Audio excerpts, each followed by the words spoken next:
Welcome to the Soft Life with Sadie Baddies. Sadie Baddies is the antidote to mental health stigma, and this podcast is hosted by yours truly, Priscilla O. Agyeman. We are a virtual sanctuary centering Black and multiracial people, and we prioritize the mental and emotional nourishment that is the foundation of collective healing in our communities. Thank you for being here. Welcome back, baddies. I can't believe we're already on episode 8 of the Soft Life. We have 2 more episodes after this one to share for this current season 1 of the show. And so far, I have to say, I really do enjoy just being here with you. And thank you for coming back every other week to tune in. Last week, we discussed all things love, dating, relationships, and situationships, which a lot of you resonated with. Also, if you're not already following us on Instagram in our community group chat home, Geneva, don't forget to join. We have ongoing discussions after each episode in those spaces, and I'd love for you to be a part of them. So today's topic is all about growing up first-generation American, overcoming an identity crisis, and finding your tribe. I'm diving deep on my cultural identity and how it shaped and formed me into the person I am today. And so I'll be sharing some of the challenges I dealt with mentally, emotionally, and socially for the majority of my life before I finally came to this homecoming that I'm currently in a phase of right now, of just being connected with myself, connected with my community, and my roots. So this is going to be a long episode because I'm unpacking a lot here. So get cozy, and if you have to come back to this episode throughout the week, feel free, but I would love for you to join this conversation with me. Additionally, immigration health has always been something that's very important to me. It's always been a very important public health issue to me as somebody who does have a background and an education in public health. I actually spent 2 months in Texas at the U.S. South Texas border studying immigrant mental health, and that was my master's thesis. I essentially spent these 2 months advocating for detained immigrant families at the border, which introduced me to mental health advocacy. If I hadn't gone through that externship that I went through, I probably wouldn't have started Sadie Baddies 3 years ago, because it really catapulted me and introduced me to what global mental health truly is. So I'll link that podcast episode I was featured in by my graduate school a couple years ago if you're interested in tuning in and learning more about what I discovered when I was at the border. So first of all, let's talk about the word tribe and the use of it in this episode. A tribe is defined as a social division in a traditional society consisting of families or communities linked by social, economic, religious, or blood ties with a common culture and dialect, typically having a recognized leader. So please understand that I come from a lineage and a heritage of tribal people known as the Ashanti tribe in Ghana, West Africa. The Ashanti people are the ancestral and indigenous people of Ghana and the largest tribe in Ghana as well. So I also understand that the word tribe is used very loosely and often problematically, but just know that I'm referring to and speaking very specifically to the ethnically relevant aspect of my heritage being from this indigenous group. So I also want to dedicate this episode to my parents who instilled love, compassion, and drive into me since I was born. So today we're going to do a little bit of a history lesson and background to provide some context, because this episode is all about growing up first-generation American and having an identity crisis. But I think it's important to also acknowledge the beauty and the richness of my heritage of being Ghanaian. And it took me a very long time to appreciate and be proud of my heritage, which I'll get into later on. But I want to talk about the Ashanti people. I want to talk about my lineage, my ancestors. I'm so proud of where I come from, and I have so much more knowledge and appreciation for it. So here's your little history lesson for today. So this summary is actually directly from a website called africancraftsmarket.com. I will also link this article in the show notes if you want to read the whole thing. It's really great, really thorough information, and has pictures and will give you more visual concepts. So, the Ashanti people live in central Ghana in the rainforests of West Africa, approximately 150 miles away from the coast. The Ashanti are a major ethnic group of the Akans, which are the Ashanti and Fanti people in Ghana, and Ghana is a fairly new nation, barely more than 50 years old. Ghana was previously called and is still known as the Gold Coast because of its rich resources and natural resources in gold. So much of the modern nation of Ghana was dominated from the late 17th through the 19th century by a state known as Asante. Asante was the largest and most powerful of a series of states formed in the foreign region of the southern Ghana by people known as the Akan. Among the factors leading to the Akan to form states, perhaps the most important was that they were rich in gold.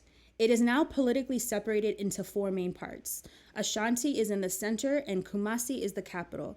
The Ashanti are the largest tribe in Ghana and one of the few matrilineal societies in West Africa, meaning that the matriarchy is the derivative of this lineage. The area of Ashanti is 9,400 square miles with a population of about 1 million. The Ashanti people have always been known as fierce fighters. The people of this tribe have a slogan: if I go forward, I die. If I go backward, I die. Better go forward and die. When the Ashanti tribe was faced with war, they used drums to signal the upcoming battle. The beat of these drums could be heard through the dense forests. The Ashanti have a special handshake in which you hold your left hand out to shake hands. This comes from the Ashanti's explanation that the left hand holds the shield and the right hand holds the spears. So in order for you to show your trust in someone, you put down your shield and therefore you have your left hand free. To the Ashanti, the family and the mother's clan are most important. A child is said to inherit the father's soul or spirit, and the mother, a child, receives flesh and blood. This relates more closely to the mother's clan. The Ashanti live in an extended family. The family lives in various homes that are set up around a courtyard. The head of the household is usually the oldest brother that lives there. The elders choose him. He is called the father of the house or house father and is obeyed by everyone. The village is a social as well as an economic unit. Everyone participates in the major ceremonies, and most frequent of which are funeral celebrations, which typically last several days. I can also attest to this personally. They last for days. Attendance at funerals is normally expected from everyone in the village, and the expenditure on funerals is a substantial part of the household budget. The Ashanti are noted for their expertise in a variety of specialized crafts. These include weaving, wood carving, ceramics, and the renowned kente cloth and metallurgy. Of these crafts, only pottery making is primarily a female activity, and the others are restricted to male specialists. Even in the case of pottery making, only men are allowed to fashion pots or pipes. So I wanted to spend some time explaining and sharing the history of my culture to not only highlight the beauty and the intricacy of it, but also to display the stark contrast of my roots, where my parents grew up, versus my upbringing right here in Harlem, New York, as a Black woman living in New York City. As you can tell from the mini history lesson, there's a huge emphasis on collectivism and community in my culture, which is quite different than the hyper individualistic nature that's practiced in the United States. So, backtracking, I want to describe what my upbringing was like. I mentioned this briefly in the first pilot episode, converting your fear into your purpose. However, I want to go into depth a little bit more about my upbringing, how I was raised, the cultural aspects of my upbringing. So I grew up in suburban New Jersey in the early 90s. I lived in a neighborhood that was pretty diverse in terms of the school and the demographic of the neighborhood. We had people from all walks of life. I grew up with white kids, Asian kids, Black kids, Latino kids. It was all mixed. And however, although I grew up in this very diverse neighborhood, I always felt like other, specifically because of my name. My full name is Priscilla O Agyeman, and I didn't have anybody in my class that had a last name like that or a middle name like that. Even so, my middle name is truly, it's an extension of my last name because Opoku is my family name. So when people be like, well, what's your middle name? They didn't understand why my middle name sounded not like a girly name like Maria or Anne or whatever kind of middle name that was typically presented in American names. So I always felt like other since I was in kindergarten just because of that. And of course, kids growing up would make fun of my name and, say really offensive jokes about Africa and just thinking that it was really poor and destitute because that's the image that they were seeing perpetuated over and over again on the media. So I did get made fun of, but guess what? I'm a Sagittarius and I'm not somebody that is easily, let's just say it was very hard for them to actually bully me because I had my clapbacks. I didn't allow people to disrespect me and I always spoke my mind. And it was really not an issue for me to defend myself. Let's just say that.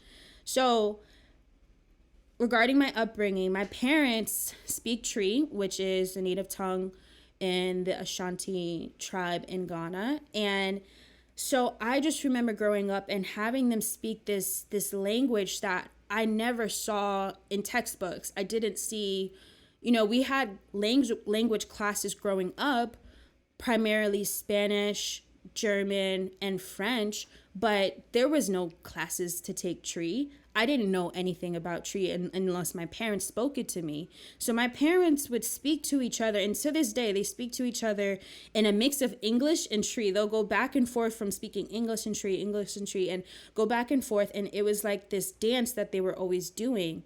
Around other American people, obviously, they would speak English, but in the comfort of our home, in the privacy of our home, they would speak primarily Tree to each other.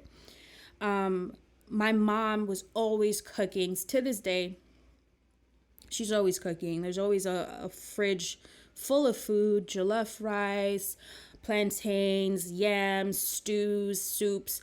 A lot of cultural foods were cooked in my home and still are to this day. The clothing that my parents would wear, traditionally they would wear, your regular garments that you'd find at Macy's or a department store. However, with special occasions like weddings or funerals, they would be decked out. Decked out in a kente cloth with the head wrap. I think it's beautiful. I think it's gorgeous. And I have quite a bit of African clothes myself that were custom made for me. A lot of my jewelry has been custom made for me from Ghana. And I think that is like one of the most tender parts of my culture. In terms of behavior, I would say that growing up, I was taught to be very polite. That was a very big emphasis in my home. You had to be polite, you had to be courteous, you had to be kind. And generally, you put others above yourself, meaning that if somebody comes over to visit, one of the first things you'll do is offer them something to eat. And, do you need water? Do you need this? Do you need that? Like, just very, very mindful of other people. So much so that you might even put your own needs second to helping other people be comfortable. And then in addition to that, I was raised with traditional Christian values. My parents are devout Christians and we grew up in the church. I grew up going to Bible study and going to youth group. And if you know, because if you're a church kid or if you were a church kid growing up, you know that every week you had like a midweek Bible study and then Sunday was like youth group after service. And then maybe you might even have like another activity during the week. I was in the church choir, in the church dance group. Like I did a lot of church activities. That was really my social life for the majority of my childhood and my adolescence. In terms of having guests in our house, my parents are known for being extremely generous, being extremely hospitable, and very compassionate to guests. So this means that people coming from Ghana, so coming to come visit, if they didn't have a place to stay, they would stay with my family.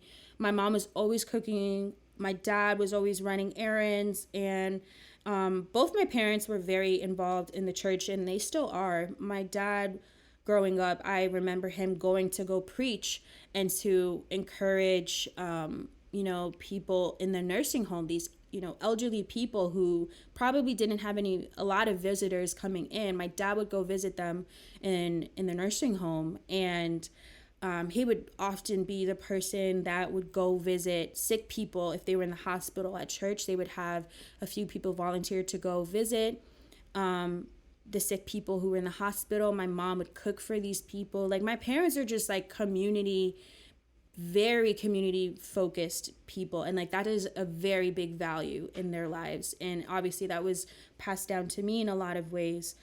I would say, even though I've evolved from a lot of these traditions and practices, like going to church and just having different spiritual beliefs than what I was raised to have growing up, what I will say is that I really, really love the community that my parents built around them. They built their own village. They came from an environment growing up where everything was collective. Everything was not just for yourself, it was for other people. And I think that is just so inherent in them, and it was passed down to me and my siblings. I would say I also love the food. I love the culture, the music, everything about it. And I definitely appreciate a lot of those parts of my upbringing. So that was obviously very different than what my friends, experienced growing up, or the friends that I had in my childhood. They were, a lot of them, like I said, it was a mixed neighborhood. However, these people weren't like going to church all the time, and like, their parents weren't like praying 24/7, and it just was a different culture. It was completely different. That's why I always felt like other, because I felt like when people would come to my house, they loved coming to my home, but I almost felt like, I felt so different that I didn't know if it was okay to be that different.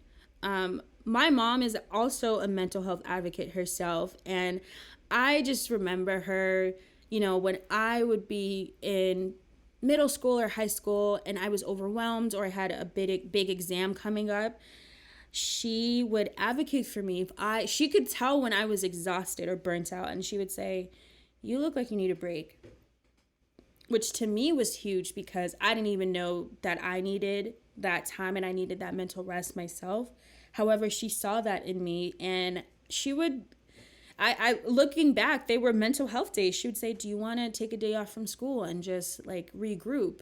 And looking back, I'm like, wow, my mom was giving me PTO from like the age of 13 years old. And I appreciate her for that, because I think a lot of parents, especially African parents, can be very, very hard on their kids, especially when it comes to their education and not missing a day of school ever. And I just appreciate that she gave me that grace. Okay, so now I want to talk about the mental health statistics in first generation young adults, as well as my own identity crisis that I had growing up. So this excerpt is actually from the National Association of Mental Illness, and I will also link this article in the show notes. So there is something called the immigration paradox. So this is when second generation immigrants, aka first generation Americans like myself, people who were the first in their family to be born in the United States. So the immigration paradox is known as an experience that first generation Americans have.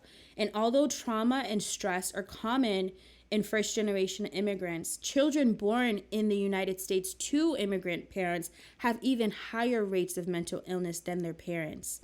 So this is the immigrant paradox, meaning that even though our parents went through so much to get us here, they built a level of resilience that when we, as first generation young adults, came into this world, we are dealing with a lot of nuances, which causes even more mental health illnesses and disorders than even our parents dealt with. And so immigrants can feel an intense pressure to assimilate into U.S. culture, adopting mainstream social and cultural practices at the expense of losing traditional ones. So this includes expectations that they learn and primarily speak English, consume mainstream American media, and dress, act, and eat according to mainstream American standards. This is also an excerpt from NAMI. And this is really interesting to me because I thought about this, and I thought about the ways in which my parents assimilated and the ways in which they didn't assimilate. And I think it's really eye-opening because there is a societal pressure for immigrants to conform to American society and American culture, whether it's changing their names when they come here, which a lot of immigrants do, whether it's changing the way they speak, whether it's forcing themselves to learn English, whether it's changing the types of foods they eat. And I think in my family, I see it a lot in the foods that my mom would cook. My mom will, to this day, cook all the traditional foods that she grew up with in Ghana and, share the recipes with us. However, my mom is also really good at making pasta, and she would make hot dogs and waffles and Mickey Mouse pancakes. Like she really was doing both at the same time. And I'm like, wow, that is so amazing that she was able to strike that balance of giving us that American experience, but still letting us know where we came from. And she and my father really, I think, did a great job at helping us appreciate both our American culture, and allowing us to explore that, however, still being really connected to our roots. And although all of those things were great, inevitably, there is some generational trauma as well. So in terms of generational trauma, NAMI writes, people choose to immigrate to the United States for many reasons, but undocumented immigrants are often motivated by violence, political or religious persecution, poverty, and other traumatic experiences in their country of origin. These experiences can directly affect mental health, resulting in personal struggles and difficulties for the individual and long-term impacts that affect the next generation. So I will definitely attest to this, not only in my own life, but with my experience and my research that I mentioned earlier, going to the border and being there for 2 months. A lot of the people that I surveyed and interviewed for this manuscript that was published, they said the same things, that they were running away from violence, religious persecution, political. And we literally had a survey of like, what are you running from, essentially? Like, what was your reason for escaping? And almost 99% of these points hit into some type of category. So a lot of this generational trauma is not just from a specific country, it's really globally. And I think that's why global mental health has been such an eye-opening topic for me, because it's so wide range. So in terms of generational trauma, I would say that my parents, I know that they wanted a better life for my siblings and myself. They wanted to have us have an easier life than they had growing up. Generational trauma comes in many, many forms. In my family's case, it wasn't necessarily war, but it was just the undeniable knowing that life could be easier if they were to uproot themselves completely. And, I'll be honest with you, I actually got quite emotional when I was writing out this episode, because I just thought about the amount of sacrifice that my parents had to make to literally say, well, I need to leave this country. I need to start a completely different life. Like, that is so incredibly brave. And I just don't know if I'll fully understand the sacrifice that took, because how traumatic is that? Even if your life was great before, if your parents took that risk of leaving their home country and everything they knew to start over with nothing, that is extremely courageous, regardless of what their circumstance ended up being. So I know that this choice was not easy for them. I know it wasn't easy, for them to just start over. They did face, financial hardships. They faced health issues and personal issues that persisted along the way of them pursuing the American dream. I will say also that in terms of generational trauma, personally, feeling indebted to my parents and proving to myself that I'll always make them proud, even though they didn't really require anything of me, but just for me to try my best. My parents didn't force me to get straight A's or force me to be in honors classes. It was natural for me to just excel in those areas, I think, because that's how I was born. And they didn't force me into any specific career choice or path. However, I felt so indebted to them because I knew that they had it worse than me. My trying my best ended up being me having a really long standing issue with perfectionism. That's where my identity crisis began. I wanted to be like the other kids in my class whose parents didn't have accents. I wanted to be like the kids in my class who didn't have names that were hard to spell or hard to pronounce. To this day, people still mess up spelling my name. And, I know it's because it's an ethnic sounding name. And there was a lot of shame in that. But now I'm so proud of it. And I tell people my full name with pride because it's special. It's unique.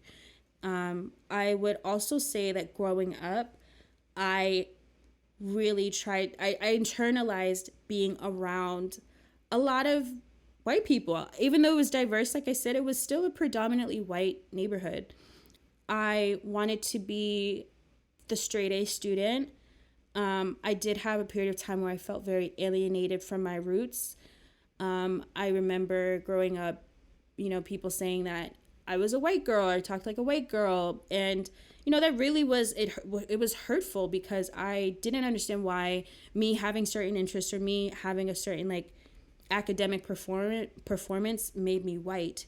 Because whiteness is not equal to intelligence, or creativity or whatever the case is not prescribed to just one race. And obviously they were just, feeding into what they saw in the media. However, it has real life effects. I'm talking about it 25 years later. So obviously it has some effects, right? I think even the way I dressed, I really wanted to look like the Limited 2 catalog that I saw or the Abercrombie and Fitch catalog that I saw. I didn't have a lot of exposure to, okay, what does a girl like me really like? How do I want to express myself? How do I want to dress? How do I want to present to the world that is not so influenced by whiteness? And I'm so grateful that my parents took me to Ghana at such a young age. When I was 7 years old, my mom took me and my older sister to Ghana, and we spent the summer there. And it was amazing. And I just remember running around, chasing lizards, playing with my grandma's dogs outside. It was very different. And my mom took us to, see the royal family. And, I was pounding fufu outside with my cousins. I just remember seeing so much culture, and it was so different than what I grew up with. And I'm just grateful that she made us go at such an early age. And I think that was her way of exposing us to our roots early on so that we wouldn't have to wait so long to go back to it. Okay.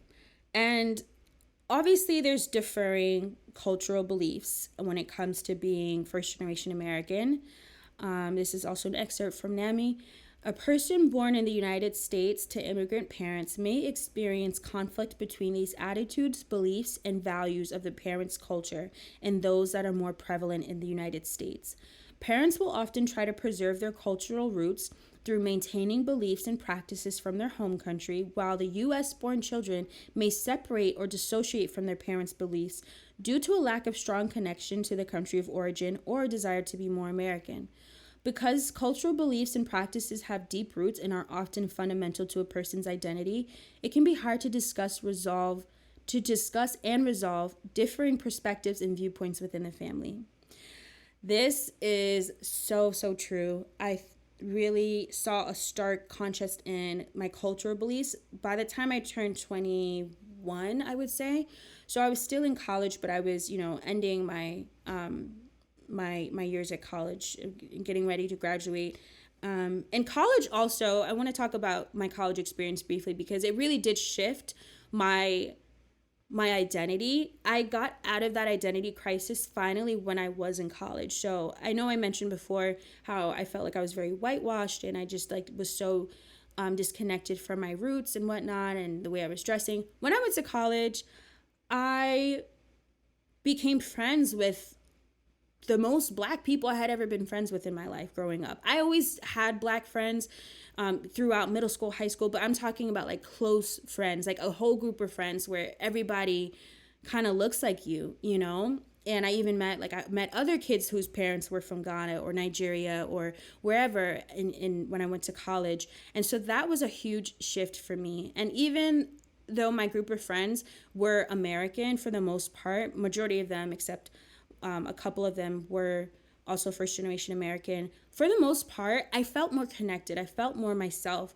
I also joined the Black Student Union when I was in college, and I became like a leader, and I would facilitate conversations in the Black Student Union, and I did protests, and that's where I really did a deep dive into critical theory and critical race theory, and I started writing about race and talking about race and understanding my identity as a Black American as well as an African, growing up. So I saw like a huge difference of people making fun of my name, growing up in middle school and high school to being in college, and people like, oh, your last name's Agyeman, you must be from Ghana. Like, I did never, ever experience that in my life. So that identity crisis really started to fizzle out when I was in college. So because I had all of these different belief systems coming in from meeting so many different people and also traveling in that early 20s phase, I had the opportunity to go to Paris for the first time my senior year of college. And, just when you start having those experiences, your mind literally shifts. It's almost impossible to stay the same when you've had that many experiences that are just outside of your comfort zone. So I would say that in my home, there was definitely a focus on obedience and courtesy, as I mentioned. Like I said, my parents were very big on being polite, offering guests food and water immediately when they came to visit, respectfully answering to questions. So if there was an elder coming to our home and, they were asking questions like making eye contact, shaking their hand, being polite, like talking, but not talking too much. Like, there was definitely a lot of like nuances to behavior growing up in an African household. I would also say that the biggest thing for me was in my mid-20s, having very different spiritual beliefs than my family or my parents, I should say, growing up. I had started to learn more about overall wellness, I would say. So therapy, obviously, but, I learned about meditation. I learned about affirmations. I learned about,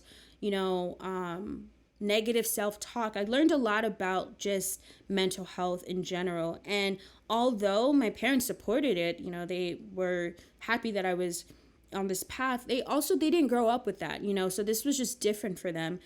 For me to be so different in my belief system of, I stopped going to church. However, I didn't necessarily alienate those values that they gave me growing up, because I do think that there were some values that I appreciated from their raising me.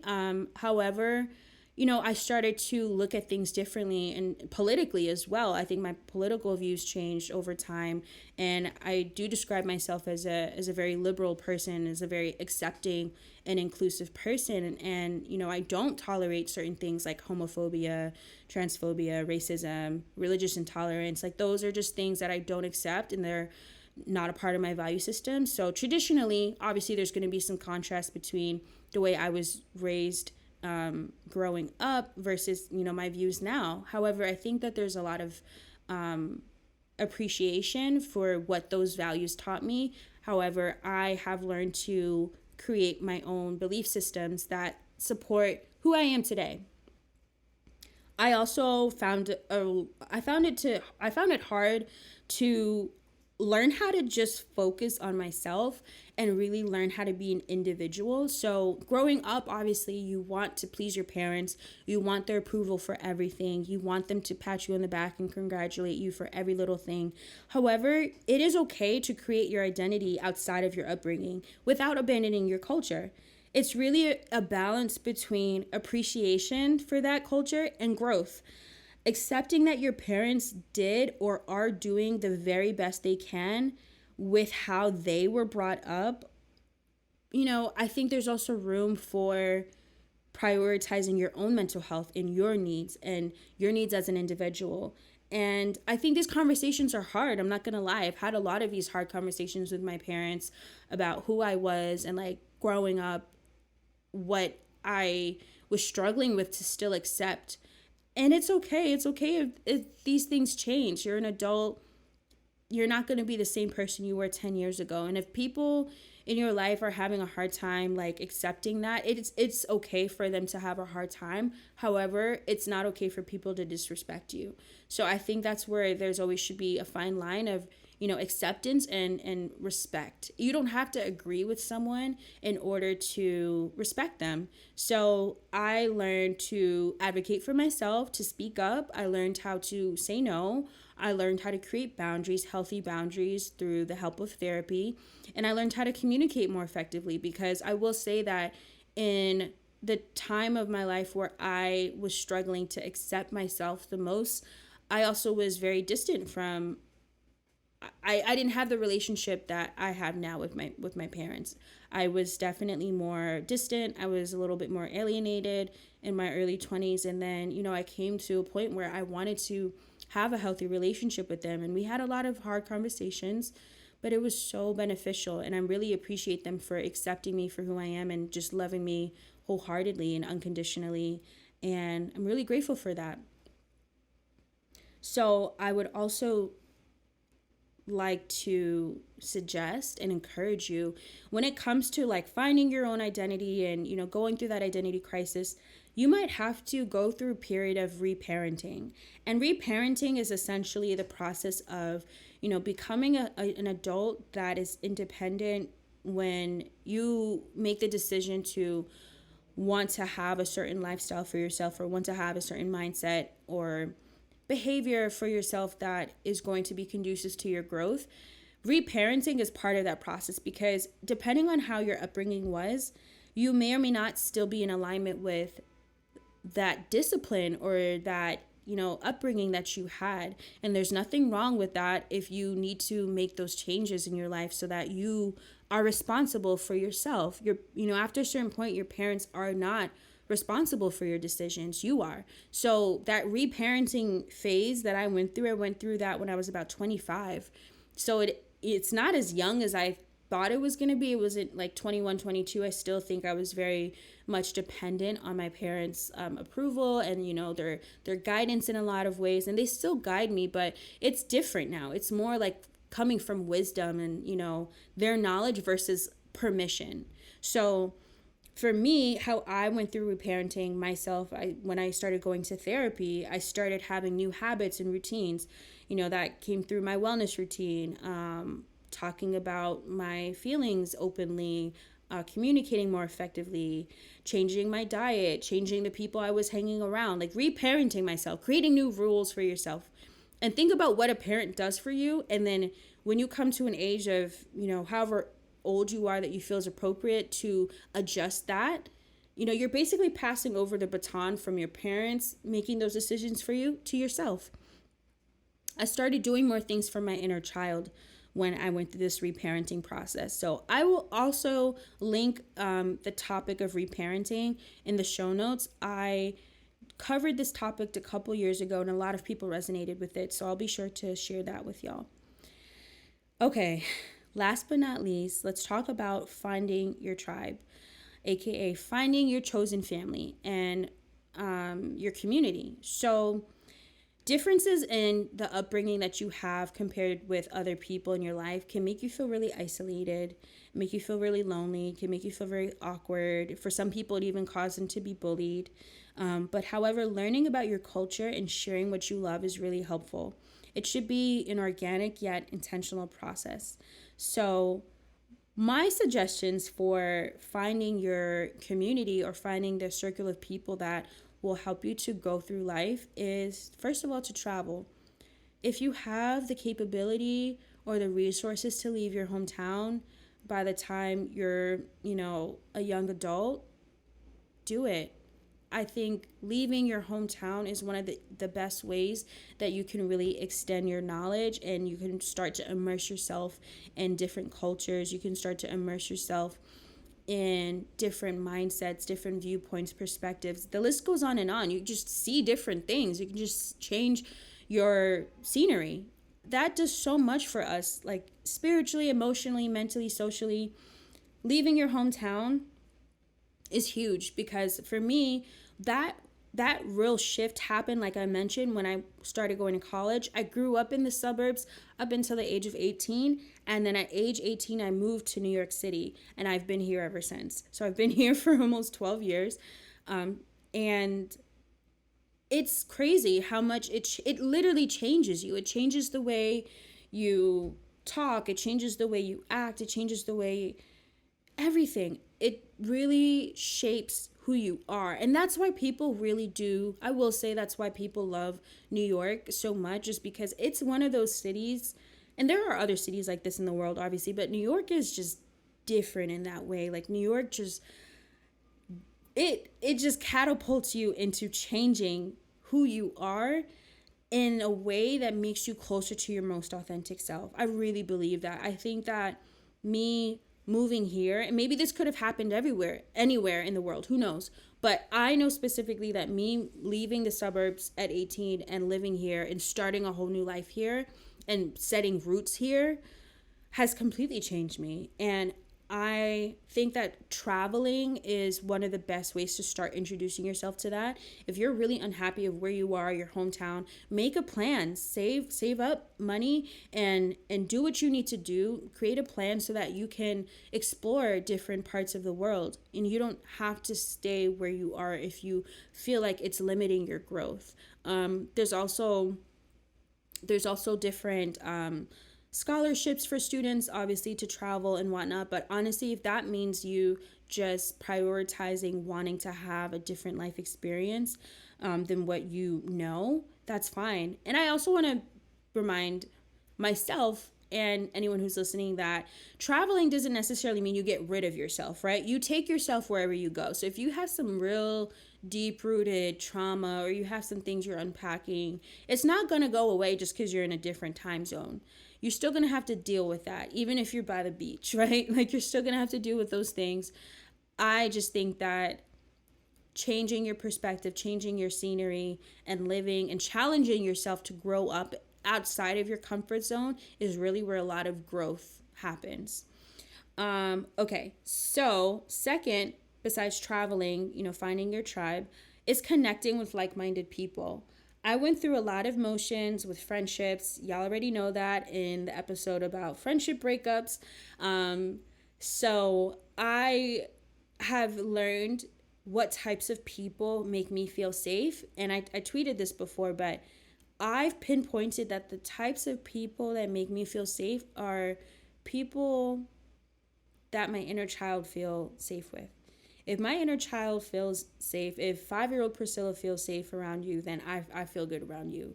And I think that I found those people in my life, and I'm so grateful. And they know who they are. I'm just grateful that I found those people who really see me for who I am, not just see me for being the founder of Sadie Baddies or being a content creator or whatever, really seeing me for who I am at my center. It took a long time for me to make those connections. It took a lot of twists and turns. It took some friendship breakups. It took a lot. So don't expect it to happen overnight. This can happen well into your 30s. I know people that are 30, 40, 50 years old, and they're still going through like friendship breakups or changing their social circle. So don't ever think it's going to just be this like one-time thing that happens in your 20s. It's going to happen throughout life, but the more you learn to apply what you've experienced throughout your life, the better choices that you'll make in terms of your friendships and finding the people that are really going to be there alongside you through this life journey. And lastly, I encourage you to dive into finding communities online that you can really be a part of. I think, for example, our Geneva home is a really, really great example of that. We have people from all all walks of life. We have people from Philly, LA, London, Lagos, Brazil, all over that are part of this home and part of this online community, and obviously on Instagram as well. But finding people that you gel with, it's really that simple. It's could be as simple as, DMing someone that you've been following for a long time, and maybe they're an artist and you love their work, and asking them if they want to grab coffee with you, or whatever the case is. Like, sometimes it might just be a virtual friendship for a very long time, like a long-term, long distance friendship. Whatever the case is, I think finding and making intentional choices to selecting people in your life that you can grow with is going to help you along your healing journey. In addition to that, I think also just being mindful, like, what do you want out of having a tribe? Like, do you want just people to look good with in pictures? You want to have a little crew because it's aesthetically pleasing? Or do you really need people in your life that are going to help you and that you can help as well? It needs to be a two-way street. So considering that too, I do feel like sometimes people choose friends out of being superficial, and maybe they just want friends that look a certain way, that, oh, like, she's cute, she dresses cute. And that might be the case, but, be intentional about the people that you're selecting in your life. That's your chosen family. Those are the people that you choose to be around, and you choose to have in your life and spend time with and pour energy into. So choose wisely. Okay, so if you're first generation American, I just want you to know that it's okay to go through the motions and the ebb and the flow of finding yourself. It's all a process. And remember that if generational trauma can be passed down, so can generational healing. If you're the first person in your family to go to therapy or be aware of certain patterns and problems and behaviors, I'm so, so proud of you. And I hope that you find your chosen family. Well, thank you so much for tuning into this week's episode, and I hope that you learned something new about being first generation American. I also hope that you enjoyed the little history lesson about the Ashanti tribe of Ghana, and of course, finding your community.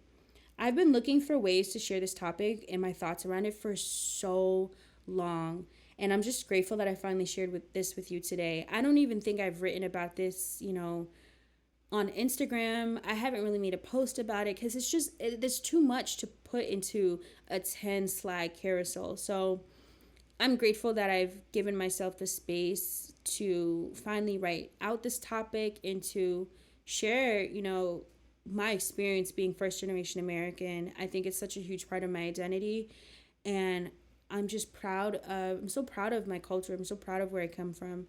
It took me a really long time to appreciate that. And as always, we can't grow this podcast without you. So if you've already provided us with a review or a rating on Spotify or Apple Podcasts, thank you so much. This may seem like a small effort, but it truly does support and grow our community. Y'all, we are growing like crazy. So keep sharing, keep recommending the podcast to your friends. Don't forget to leave a rating and a review. It really, really helps this podcast grow. And I will see you next time. Stay soft. To stay connected, join Sadie Baddies on Instagram, Pinterest, Twitter, and more, and sign up for our monthly newsletter on SaddieBaddies.com to stay in the loop. Sending you hella love, and stay soft, baddie.